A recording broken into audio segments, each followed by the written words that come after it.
Okay, guys, welcome to Philosophy Online Lecture. Today we'll be taking a tutorial on African socio-political philosophy, and we are concerned on some philosophers that contributed to African socialism, and that's for this uh, audiovisual. We'll be talking on Julius Nyerere and then Kwame Nkrumah. So Julius Nyerere was born in the old Tanzania, Tanganyika. Okay, he was the son of a prominent chief. He studied in Tanzania before he went to Edinburgh University to continue his education. He had his master's there, and also he was the first Tanzanian to study in Britain. Okay, so coming back, it is also worthy to note that he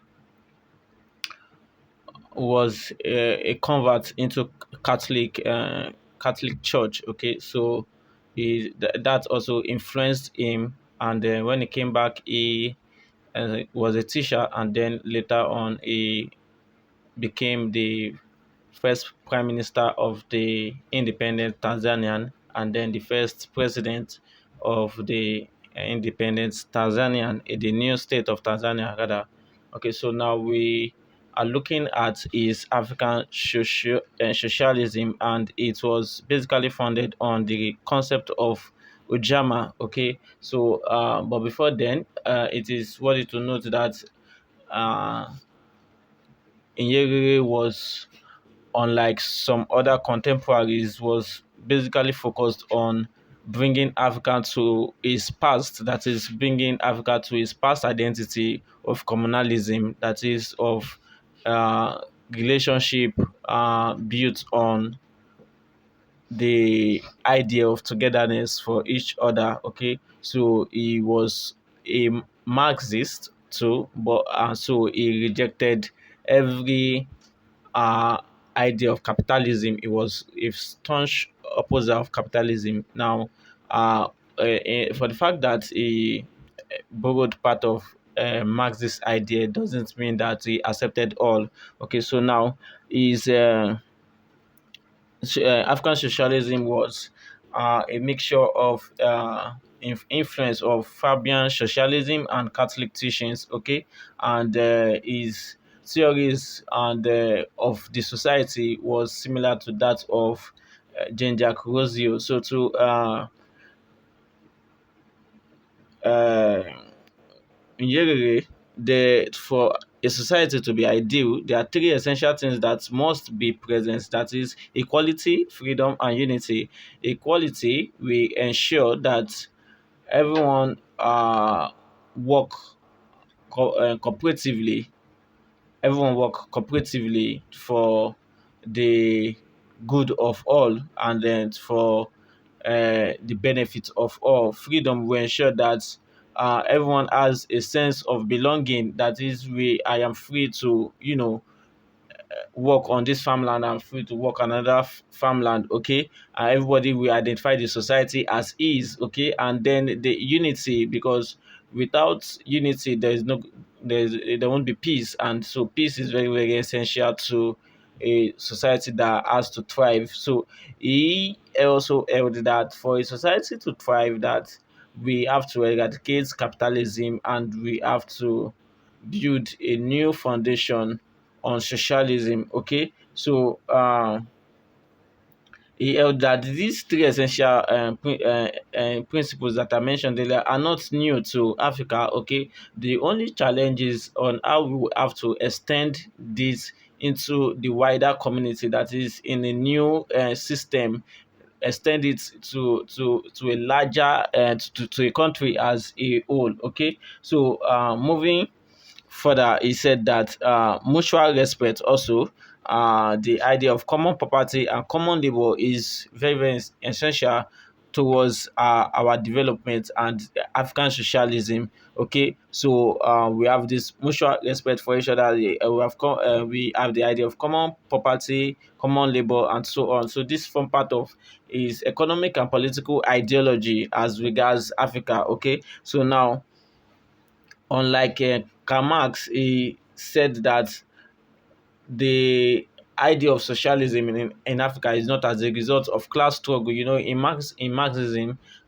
socialism has to come because of the issue of classes, that is, different classes, the rich and the poor.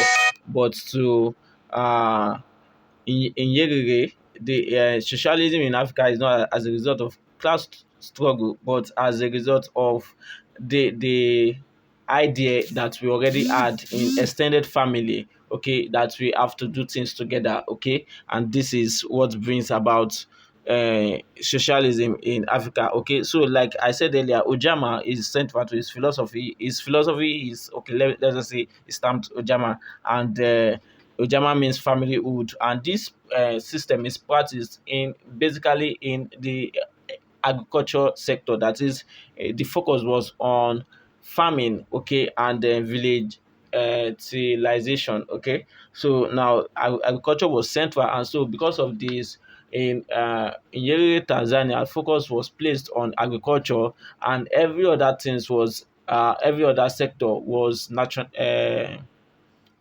nationalized. Okay, so the states took control of them. Okay, because you know I said it was opposing uh capitalism. Okay, so now Nyerere also held that the wealthy people are not as a result of a country's efficiency in output. Okay, that a poor country can have wealthy people, a rich country can also have wealthy people. Okay, so it's not about how efficient the country is in production, but the thing is that socialism is an attitude of mind, and capitalism also is an attitude of mind too. Now, socialism being an attitude of mind is already present in every African, and we have to, you know, maximize this in order to ensure that we collectively grow. We collectively grow,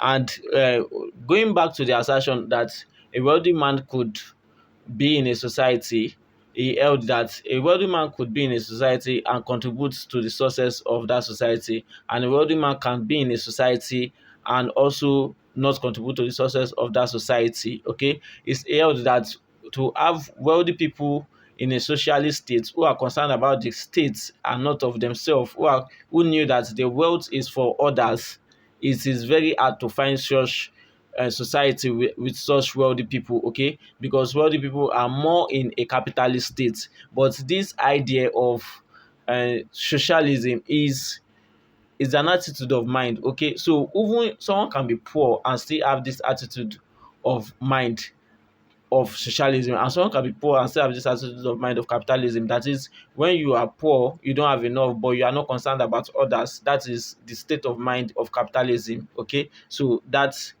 being said, we have to go into quickly into the criticisms of his position. Now, there was so much emphasis on agriculture, like I said, so other sector collapsed, and even the transportation industry collapsed in Tanzania. And even till date, Tanzania is one of the poorest countries because they do not focus on every development of every other sector.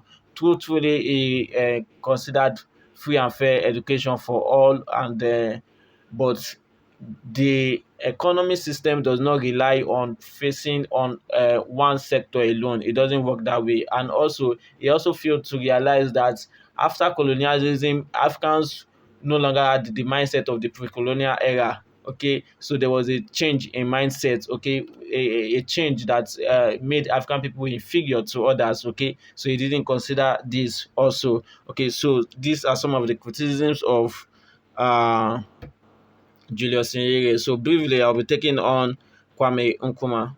Okay, so Kwame Nkrumah was a Ghanaian socialist. He also was a philosopher. Okay, now he talked about his African socialism in his work, African Socialism Revisited. Okay, he was more of a Marxist and distanced his idea of African socialism from that of Nyerere and other contemporaries. Okay, he was more of someone who cares about reformation, that is, a new idea, and this new idea doesn't mean that we have to neglect our African past. No, we have to look for how we are going to merge the African past and the present realities, okay, in a form of a scientific way. That is, we have to teach people a new system of this idea of uh, socialism. Okay, so now that is why his work is popularly known as scientific socialism. Okay, so he held that humanism is a central aspect of uh, egalitarianism. Okay, that is, we have to have that personal development, that is human development, for the development of the general body. Okay, so this form of egalitarianism presupposes communalism, which is the bedrock of African socialism. Okay, so it emphasized on human development for general development, and so we have to build a modern society, a technical society that is devoid of the class struggles in socialism, and the class struggles in capitalism and the evils in capitalism. Okay, so we have to ensure that this uh, African socialism is built in a way that is different from that of the Western world. Okay, but the major point is that the state is going to take active control. The state is going to take active control of the aspects of uh, development, and everybody also have to, input their quota. Okay, but it is the state that takes absolute control. Okay, it is different from the communalism of Nyerere, that because Nyerere was wanted to go back, uh, Nkrumah was saying we are not going back, but we are taking part of the past and the present to form a modern society. Okay, so this is ideology contributed to the development of Ghana economy. Okay, because the idea was import substitution industrialization, and this means that Ghana was not focusing on exports, I mean the importation of goods, but on developing man-made products for the that is locally made products that people of Ghana are going to buy and use, instead of focusing more on importation of this same goods that is possible for them to produce. Okay, so this contributed to the development of every other sectors in Ghana at that time. Okay, and it is also important to know that Nyerere African socialism was also at central to his tenets, the idea of consciencism. Okay, now consciencism is the position that every philosophy arises and operates in the context of a society, and this idea to was brought up by Nkrumah. Now, the point is that Nkrumah said that we have to bring together the traditional African religion, the Islamic religion, and the Christian religion. We have to bring them together to ensure that the African find that as an identity and do not have to go back to a struggle between various ideas.